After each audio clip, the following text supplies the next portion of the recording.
6வது தலைமுறை இந்த பிரச்சனை இதோடு நடந்ததில்லை. இப்போதைக்கு இந்த இடத்துல எங்களை என்ன பண்ணணும்னு நினைச்சாங்கன்னு தெரியல. இந்த மாதிரி சம்பவத்தை நடத்திட்டாங்க. எங்களுக்கு ஃபுல் ஆதரவு டிபார்ட்மெண்ட்டு கொடுக்கணும். எங்களுக்கு பாதுகாப்பு வேணும். எங்கள் புள்ளை வருங்கால சம்பவத்தில் நல்லா வாழணும். அதுக்கு கவர்மெண்ட்டு தான் எங்களுக்கு நின்று உதவி பண்ணி அந்த பிள்ளைக்கு 2 பொட்டை பிள்ளை இருக்குது. வேறு பிழைப்பு கிடையாது. 2 பிள்ளைக்கும் உதவி பண்ணணும். அவங்களுக்கும் கவர்மெண்ட் வேலை வாங்கி கொடுக்கணும். மித்த பிரச்சனை எங்களுக்கு எங்கே எதையுமே நாங்கள் அவங்கக்கிட்ட பொருளாப்புக்கு நாங்கள் போகலை. அவங்க எங்களுக்கு வேணும்னே இந்த மாதிரி பண்ணினாங்கங்கிறது எங்களுக்கு ஒரு இது உள்ளே இருக்குது. அதுதான் நடந்துக்கிட்ட காரியம். இருந்து கலெக்டரோட தாசில்தார் வேறு நாங்கள் பேசிட்டோம். எங்களுக்கு போய் டீச்சர் இன்னும் முடிவுக்கு அவங்க ஒன்றும் பதிலே கொடுக்கல. எங்களுக்கு நிரந்தரமான முடிவு பதில் கொடுக்கல. அது போக இடம் எங்களுக்கு அளக்கணும். கோயில் இடம் எங்களுக்கு வேணும். அதையும் கவர்மெண்ட்லேருந்து எங்களுக்கு உதவி கலெக்டர்லேருந்து உதவி பண்ணி தரணும். எங்கள் சமுதாயம் வாழணும். இல்லைன்னா நாங்கள் வாழ முடியாது. இதுக்கு நல்ல தீர்ப்பு கவர்மெண்ட் பண்ணி கொடுக்கணும். இதான் எங்களுடைய தீர்ப்பு.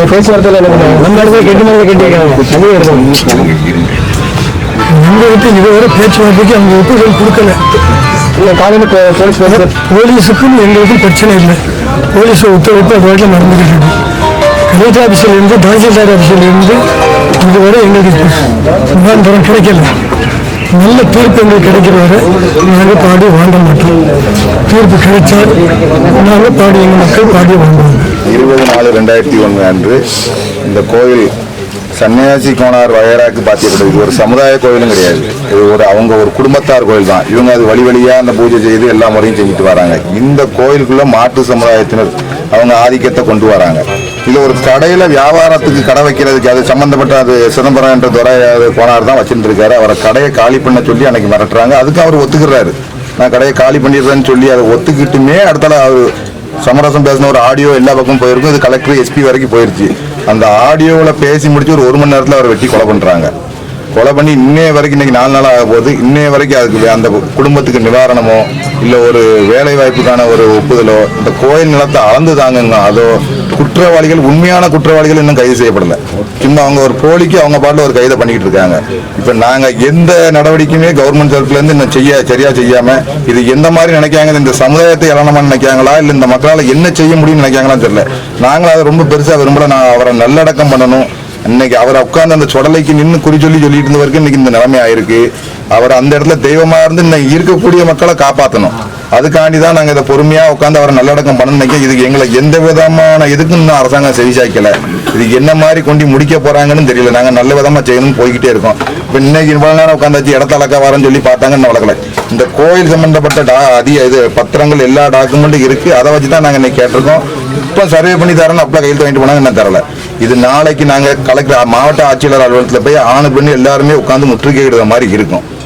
நாங்கள் நியாயமான முறையில் அமைதியான முறையில் எங்கள் இதை கொண்டு போய்கிட்டு இருக்கோம். இது கவர்மெண்ட் இதை இவங்களை எங்கே மாதிரி மாற்றணும்னு நினைக்கிறாங்கன்னு எங்களுக்கு ஒன்றும் புரிய மாட்டேங்குது. இதுக்கு சரியான தீர்வு கிடைக்கும். நாங்கள் சொன்ன எந்த நிவாரண கோரிக்கையுமே இது வரைக்கும் சரி செய்யப்படலை. குற்றவாளி 7 பேர் கைது பண்ணிட்டாங்க. அதுவுமே சரியான குற்றவாளி இன்னும் கைது பண்ணலை. அது தெரியும். ஏன்னா சித்திரை 1ஆம் தேதி அன்னைக்கு பிரச்சனை ஆரம்பிச்சிருக்கு. அதில் காவல்துறை என்ன பண்ணிட்டு இருந்தாங்கன்னு தெரியல. அதில் ஒரு எஸ்பி ஆட்டுன்னு ஒருத்தர் இருப்பார். அவர் சின்ன தகவல் கிடைச்சாலும் மேலே சொல்லக்கூடியவர். ஏன் அதை மறைக்கிறாரு?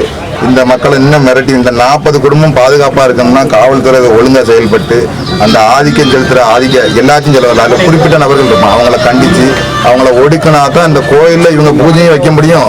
மேற்கொண்டு தொடர்ந்து இவங்க அந்த கோயிலுக்கு பணிவிட செய்ய முடியும். இதில் நேற்று மிரட்டுறாங்க, கோயிலை நாங்கள் கவர்மெண்ட் எடுத்துருவாங்க. அது முடியவே முடியாது. ஏன்னா ஒரு தனிப்பட்ட குடும்பத்துக்காரங்க கோயில். நாங்கள் அவரை அடக்கம் பண்ணிக்கிட்டு போங்க அப்படின்னு. இதுக்கு மேலே நாங்கள் இப்போ அவருக்கு இறந்தவர் வீட்டுக்கு பொருளாதாரத்தில் நிவாரணம் கொடுக்கணும், ஒரு வேலை வாய்ப்பு கொடுக்கணும். உண்மையான குற்றவாளிகள் கை செய்யணும். நாங்கள் இப்போ இதுக்கு அதுக்கு சட்ட ரீதியாக அதுக்கு கோர்ட்டுக்கு அணுக போகிறோம். இன்னைக்கு வக்காலத்து கையில் வாங்கி நாங்கள் அடுத்த கட்டத்துக்கு அது கொண்டு போகிறோம். இது தொடரும் பட்சத்தில் நாளைக்கு கலெக்டர் ஆஃபீஸில் போய் அமைதியான முறையில் எங்கள் ஆர்ப்பாட்டம் தொடரும். எங்களோட கோரிக்கை நிறைவேறாத பட்சத்தில் அவரோட உடலை நாங்கள் வாங்குறதா இல்லை. அது அவங்க குடும்பத்துக்காரங்களோ அந்த கோயிலை சேர்ந்த வரிகாரங்க எல்லாருமே தீர்க்கமான முடிவில் இருக்காங்க. இதுதான் எங்க முடிவு. வீடியோவுக்கு கீழே ரெட் கலரில் சப்ஸ்கிரைப் அப்படின்னு ஒரு பட்டன் இருக்கும்.